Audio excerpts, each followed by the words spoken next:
कहानी है बिहार में बसे कमलपुर गांव की। श्रद्धा और संस्कृति से भरपूर इस गांव में मांसाहार खाने पर सख्त मनाही थी। दरअसल 2 साल पहले इस गांव में बड़ा हादसा हुआ था।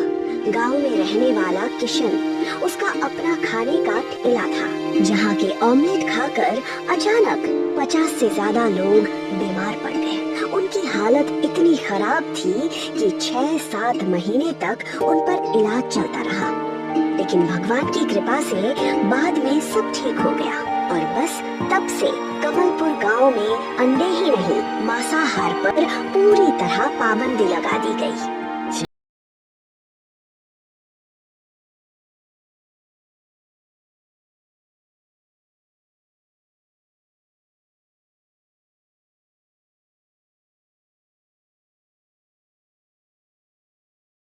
क्यों अपना गुस्सा उस पर निकाल रहे हैं? चलिए एक काम कीजिए, मोबाइल मुझे दीजिए, मैं रख देती हूँ।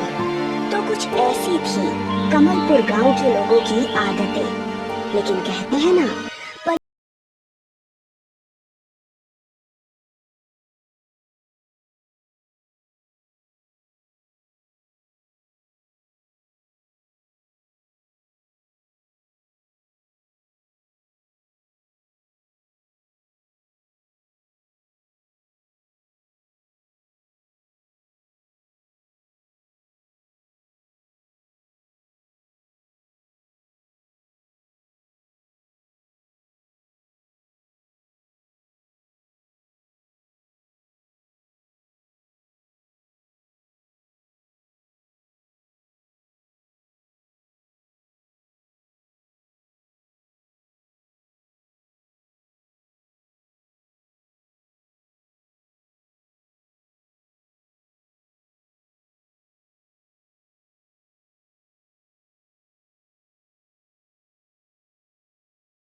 अंडों पर ही नहीं बल्कि पूरे मांसाहार पर। ये सब बकवास है, ऐसा कहीं होता है क्या? ऑमलेट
टीवी पर देखे गए आविष्कार से ब्रह्मकांत बहुत प्रेरित हुआ था। उसने सोचा, क्यों ना मैं भी कुछ ऐसा करूं जिससे मुझे ऑमलेट भी मिल जाए और किसी को इसकी कानों कान खबर तक ना हो। अगले दिन ब्रह्मकांत सुबह सुबह पास के पड़ोसी गांव में चला गया। वहां से वो अंडों की पोटली चुपचाप अपने घर ले आया और साथ ही कुछ नारियल भी साथ लाया। चलो, आखिरकार सारा सामान ले ही लिया, अब चुपचाप काम पर लगना होगा। ब्रह्मकांत ने अपने अनोखे आविष्कार की शुरुआत की। उसने अपनी प्रयोगशाला में अंडों और नारियल के अर्क को एक साथ मिलाया और उस मिश्रित अर्क को एक खाली नारियल में भर दिया। फिर उस नारियल को जमीन में बो दिया और अब उसे इंतजार था परिणाम का। अब बस कुछ महीने की बात है, फिर देखना सारे गांव वाले चौंक जाएंगे। मेरा भी दुनिया में बड़ा नाम होगा और इसे एक झटके में सबको नया ऑमलेट खाने को मिलेगा। वाह! आखिरकार ब्रह्मकांत अपने इस आविष्कार को लेकर बहुत ही खुश था। उसे कहीं ना कहीं पूरा यकीन था कि ये अनोखा प्रयोग सफल होने ही वाला है। दिन पर दिन बीतते गए, नारियल का पेड़ बढ़ता गया और साथ ही ब्रह्मकांत की उम्मीदें भी। गांव में धीरे धीरे फुसफुसाहटें और अफवाहें भी उड़ने लगी। कहो रामू, कैसे हो?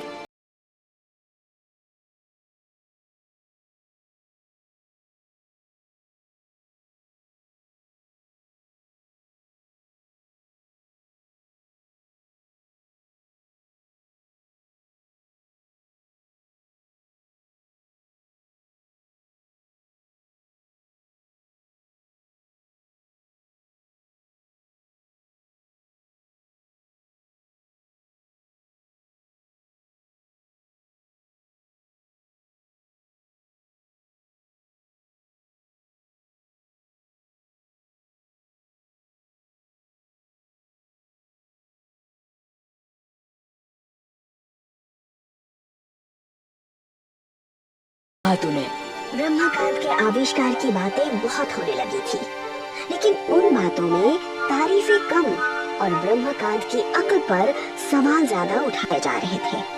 और ऐसा हो भी क्यों ना? ऑमलेट खाने के लिए नारियल का पेड़ कौन बोता है भला? आखिर बहुत इंतजार के बाद ब्रह्मकांत के आविष्कारिक नारियल के पेड़ पर नए नारियल दिखाई देने लगे।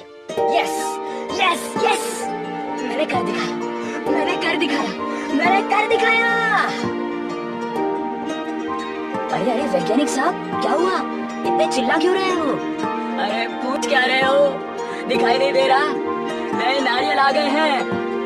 ब्रह्मकांत की बात सुनकर रामू ने ऊपर तेज नजर डाली और उसकी आंखें फटी की फटी रह गई। उसने देखा कि उस पेड़ पर बड़े बड़े और हट्टे कट्टे नारियल लटके हुए थे। अरे वाह, ये तो गजब हो गया। अभी कुछ नहीं हुआ, गजब तो अब होने वाला है। मतलब? रामू के सवाल पर ब्रह्मकांत ने कोई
कुछ फल भी मिलाए, जैसे कि आम के टुकड़े, चीकू, अंगूर, टूटी फ्रूटी वगैरह।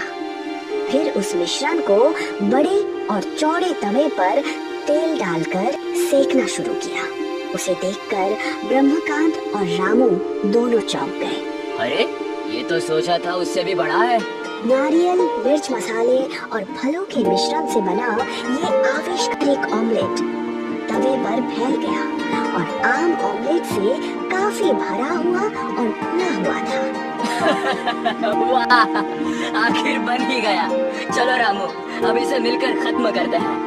ब्रह्मकांत की बात सुनकर रामू ने डर डर के एक निवाला लिया और वो मंत्रमुग्ध हो गया। उसे वो ऑमलेट बड़ा ही चटपटा और मसालेदार लगा। साथ ही फलों का स्वाद उसमें एक अलग ही मिठास भर रहा था। उसे खुशी हुई कि ये ऑमलेट बाकी ऑमलेट जैसा नहीं निकला। उसे इससे कुछ नहीं हुआ। वाह वाह, क्या बात है साहब, ये तो बड़ा ही गजब ऑमलेट है। मुझे कुछ नहीं हुआ, कुछ भी नहीं हुआ। देखा, मैंने कहा था ना कि कुछ नहीं होगा। तुम तो खामोखा डर गए। अब चलो जल्दी से मेरे इस फ्रूटी ऑमलेट को खत्म करो। क्या बात है, फ्रूटी ऑमलेट, ये तो सही है। ब्रह्मकांत की बातों से रामू खुश हो गया और साथ ही ब्रह्मकांत के इस सफल आविष्कार की चर्चा चारों ओर फैल गया। कमलपुर गांव में फिर से ऑमलेट और चिकन बनने लगे और इस नए प्रयोग के लिए ब्रह्मकांत का सम्मान किया गया।